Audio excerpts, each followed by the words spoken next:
ಅಣ್ಣ ಸ್ವಲ್ಪ ಊಟ ಇದ್ರೆ ಕೊಡ್ತೀರಾ? ನೀವು ದುಡ್ಡು ಕೊಟ್ರೆ ಏನ್ ಬೇಕಾದ್ರೂ ಕೊಡ್ತೀವಿ. ದುಡ್ಡಿಲ್ಲ ಅಣ್ಣ. ಅಲ್ಲ ನಿನ್ನಂತವ್ರು 10 ಜನ ದುಡ್ಡಿಲ್ಲ ಅಂತ ಬಂದ್ರೆ ನಾವು 10 ಜನಕ್ಕೂ ಕೊಡಬಾರ್ದದ? ಹೋಗಮ್ಮ.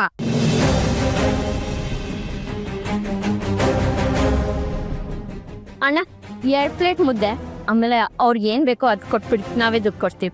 ಆಯ್ತು ಮೇಡಮ್, ನೀವು ಹೇಳಿದ್ಮೇಲೆ ಕೊಡ್ತೀನಿ ನಾನು. ಸರಿ ಅಣ್ಣ. ಅಮ್ಮ ಬನ್ನಿ.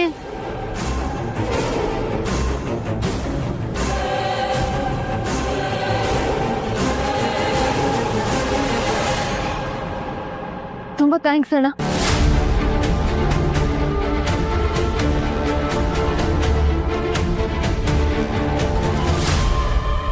ಬಂತೆ ನೋಡಿ. ಮೇಡಮ್ ತಗೊಳ್ಳಿ ಸರ್.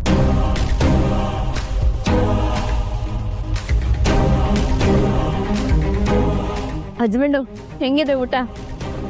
ಸಗದಾಗಿದೆ ರೀ. ಮತ್ತೆ ಯಾವಾಗ್ಲೂ ನಮ್ ತರ ದೊಡ್ಡ ದೊಡ್ಡ ಹೋಟೆಲಲ್ಲಿ ಮಾತ್ರ ತಿನ್ನಕ್ಕಾಗತ್ತಾ? ಆಗಾಗ ಈ ತರ ಚಿಕ್ಕ ಹೋಟೆಲಲ್ಲಿ ಬಂದು ತಿನ್ಬೇಕು. ಆಯ್ತಾಯ್ತು. ಅಡುಗೆ ಮಾಡೋದು ಪಾಪ ಅವರು ಕ್ರೆಡಿಟ್ ತಗೋತಾರದು ನೀವಾ? ಇಂದೇ ಡೌನ್ಲೋಡ್ ಮಾಡಿ ಮತ್ತು ನಿಮ್ಮ ನೆಚ್ಚಿನ ಶೋಗಳನ್ನು ಆನಂದಿಸಿ.